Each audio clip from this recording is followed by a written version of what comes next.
کچھ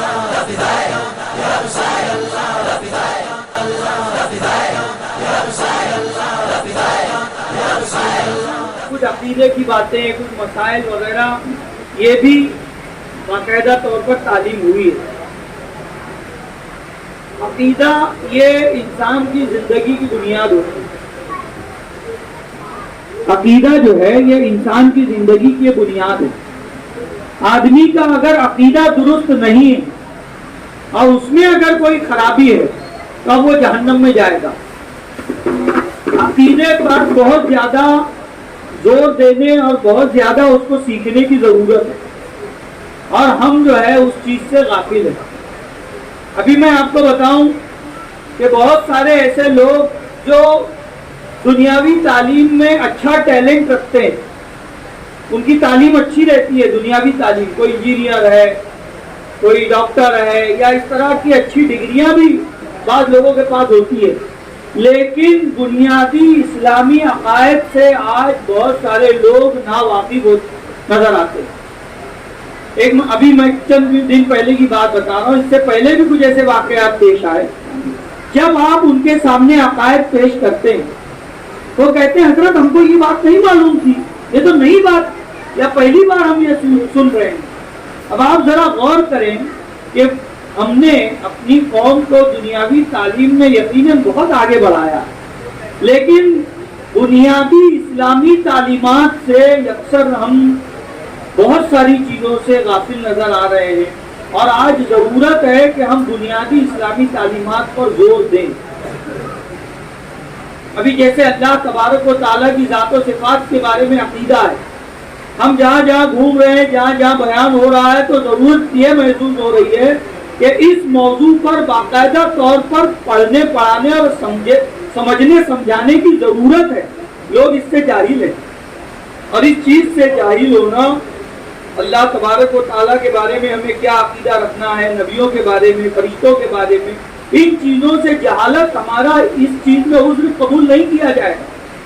آپ کو اگر نماز کے مسائل نہیں معلوم، تھوڑا توجہ سے سنیں، آپ کو اگر نماز کے مسائل نہیں معلوم، آپ گناہگار ہیں۔ آپ اگر مر گئے، نماز آپ نے صحیح نہیں پڑھی ہے، آپ گناہگار ہوں گے، جہنم میں جائیں گے، لیکن اپنا وہ عذاب بھگتنے کے بعد آپ باہر نکلیں گے۔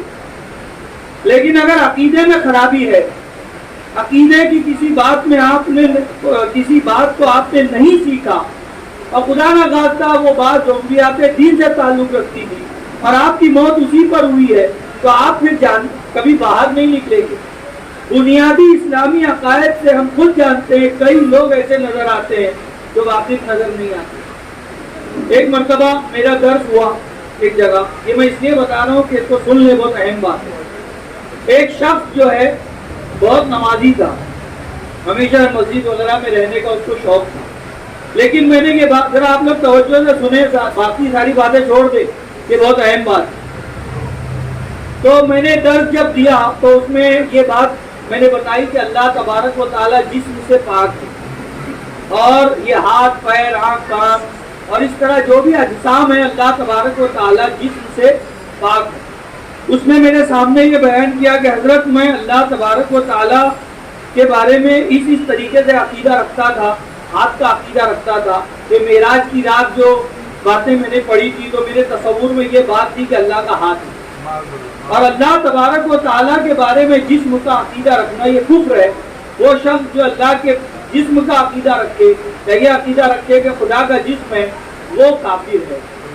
اب آپ بتائیں، میں اسی بات پہ آپ کو زور دے رہا ہوں کہ آپ اپنی بچوں کو انگریزی تعلیم دینے کے لیے اس کی انگلش فلوئنٹ ہو جائے، وہ اس کا پروننسیشن اچھا ہو جائے، یہ ساری چیزوں پر آپ کتنا زور دیتے ہیں، لیکن ہمارا تو مرنے کے بعد اٹھائے جانے پر ایمان ہے۔ ہم سے سوال ہوگا مرنے کے بعد، اور اصل زندگی تو مرنے کے بعد کی زندگی ہے۔ کیا ہم نے اس پہ کبھی توجہ دی؟ آج ہم ہر اعتبار سے دنیا میں ٹیلنٹ حاصل کر رہے ہیں، لیکن ہماری اسلامی تعلیمات کی بنیادیں ہی کمزور ہوتی جا رہی ہیں۔ اسی طرح ایک بات آپ کو بتاؤں کہ اسلام دین فطرت ہے۔ حدیث پاک میں آیا کہ جب بچہ 7 سال کا ہو جائے تو اس کو نماز کا حکم دو، اور 10 سال کا ہو اور نماز نہ پڑھے تو اس کو مارو، یہ حدیث پاک میں آیا۔ فقہی کتابوں میں لکھا کہ 10 سال کا ہونے پر جس طرح نماز کا حکم دینا واجب ہے باپ پر یا سرپرستوں پر، اسی طرح شریعت کی ساری ظاہری باتیں سکھانا بھی ماں باپ پر یا سرپرستوں پر واجب ہے۔ صرف نماز ہو، یہاں تک کہ کتابوں میں باقاعدہ صاف صاف یہ لکھا کہ مسواک کا سکھانا، کہ مسواک بیٹا کس طرح کی جائے، تو مسواک کی تعلیم دینا یہ باپ پر واجب ہے، سنتوں کی تعلیم دینا یہ باپ پر واجب ہے۔ اگرچہ وہ سنت ہے لیکن باپ پر اس کی تربیت ضروری ہے۔ بچی ہے، پردہ نہیں کرتی، آج ہماری لڑکیاں بے پردگی میں گھوم رہی ہیں، ٹائٹ جینس اور پینٹ اور جو غیر عقل تک جو لباس پہنا کرتے تھے آج وہ ہماری بچیاں کر رہی ہیں۔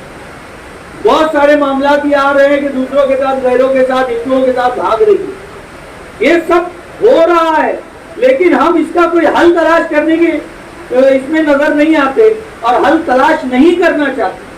تو اب 7 سال کی بچی ہو گئی تو باپ پر یہ ضروری ہے کہ وہ ایسا لباس پہنائے کہ جو ڈھیلا ڈھالا ہو، جو اچھا ہو، وہ ہاتھ کو چھپانے کے لیے کہے، بالوں کو چھپانے کے لیے کہے، پورا ایک ایسا لباس پہنائے کہ جو بعد میں چل کر اس پر اس طرح کا لباس پہننا ضروری ہے، ابھی سے وہ تعلیم شروع کر دے اور بچی کو بار بار بتائے بیٹا اس طرح نہیں، اس طرح پہنتے ہیں، بیٹا اس طرح نہیں، اس طرح کرتے ہیں۔ ہم نے نہ گھر میں ماحول بنایا نہ کبھی بچوں کو تعلیم دینے کی کوشش کی۔ اسی لیے ہم نے دیکھا کہ جن گھروں میں ماں پردہ کرتی ہے یا عورتیں پردہ کرتی ہے تو بچے خود کہتے ہیں ارے فلاں آ گیا اندر جاؤ۔ کیوں کہہ رہے ہیں؟ دیکھ رہے ہیں میری ماں پردہ کر رہی ہے، دیکھ رہے ہیں کہ میرے ابا جو ہے وہ دوسرے عورتوں سے، غیر عورتوں سے پردہ کرتے ہیں۔ اب وہ خود اس کے بچے کے ذہن میں خود بخود یہ بات بیٹھتی چلی جاتی ہے۔ اور سائنس کی یہ ریسرچ ہے کہ بندروں سے زیادہ انسان کے بچے نقل کرتے ہیں، بندروں سے زیادہ انسان۔ بچہ آپ کو دیکھ زیادہ رہا ہے کہ ابو کر کیا رہے ہیں، امی کر کیا رہی ہے۔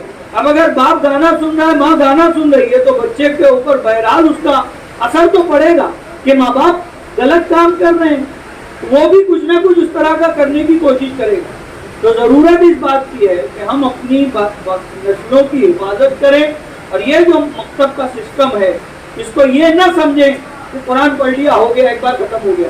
باقاعدہ کچھ چیزیں شریعت کی طرف سے ہم پر فرض ہے، نماز کے مسائل ہے، روزے کے مسائل ہیں، اگر آپ نہیں سیکھو گے تو کیسے چلے گا؟ اسی طرح اخلاقیات ہے، پڑوسیوں کے حقوق، ماں باپ کے حقوق، یہ ساری چیزیں یہ باقاعدہ طور پر ایک سلیبس بننا چاہیے، اس لیے کہ ہمارے بچے اسکول میں جب جاتے ہیں اور جب وہ بڑے ہو جاتے ہیں تو بڑوں کو نہیں سکھایا جاتا بلکہ بچوں ہی کی تربیت کی جاتی ہے۔ یہ یاد رکھیں کہ بچوں کی تربیت کی جاتی ہے۔ اسلام دین فطرت ہے تو 7 سال کی عمر سے سکھانا ہم نے شروع کیا۔ اب 7 سال کے بعد 12-15 سال تک اگر ہم اچھے سے اس کی تربیت کرتے رہے تو اس کے ذہن میں وہ ساری باتیں رچ بس جائے گی۔ ہم کب سکھانے کے لیے جاتے ہیں؟ نوجوانوں کو جو 20 سال کے ہیں، جو 21 سال 25 سال کے ہیں اور یا اس سے جو بڑے ہو گئے، ہم ان پر محنت کرتے ہیں۔ اگر بچوں پر محنت کی جائے تو بہت بڑا مسئلہ حل ہو سکتا ہے، لیکن شرط یہ ہے کہ واقعی طور پر باقاعدہ طور پر مل بیٹھ کے اس میں فکر کی جائے۔ ہر کوئی اپنا مکتب چلائے لیکن یہ غور کرے کہ پڑھانے والے بالکل ٹیلنٹڈ ہوں، اس میں کسی قسم کا کوئی روح رعایت سے کام نہ لی جائے، بچوں کی اچھے طریقے سے نگرانی کر کے نرمی سے، پیار محبت سے ان کو پڑھایا جائے۔ آج بہت ساری خرابیاں جو معاشرے میں ہو رہی ہے کی وجہ یہی ہے کہ بچوں میں ہمارے تربیت نہیں ہے۔ حضرت بحر العلوم فرماتے ہیں ہمارے ہاں بچوں کی تربیت خود رو پودوں کی طرح ہوتی ہے، جو جس جگہ بڑھ گیا وہ بڑھ گیا، غلط صحبت مل گئی برا بن جاتا ہے، اچھی صحبت مل گئی اچھا ہو جاتا ہے۔ اتنا بڑا شہر ہے بھیونڈی، ہم کو چاہیے کہ اس مقصد پہ، اس مشن پہ آپ کام کریں۔ بنیادی اسلامی تعلیم سے واقف کرانا ایک ہمارا اپنا ایم ہونا چاہیے، مقصد ہونا چاہیے۔ تو آپ یہ باتیں آپ نے سنی، اب جو ہے عقائد یا جو دوسری باتیں ہیں وہ آپ کے سامنے پیش کریں گے بچے، اور آپ کو اس کو دیکھنا۔ آپ معمار ملت چینل کو سبسکرائب کریں، لائک کریں اور اپنے مفید مشوروں سے، کمنٹ سے، مثبت کمنٹ سے ہمیں نوازیں۔ آپ سے گزارش ہے کہ اس چینل کو زیادہ سے زیادہ سبسکرائب کریں تاکہ ہم ہمارے پیغام کو دنیا کے کونے کونے تک پہنچا سکیں۔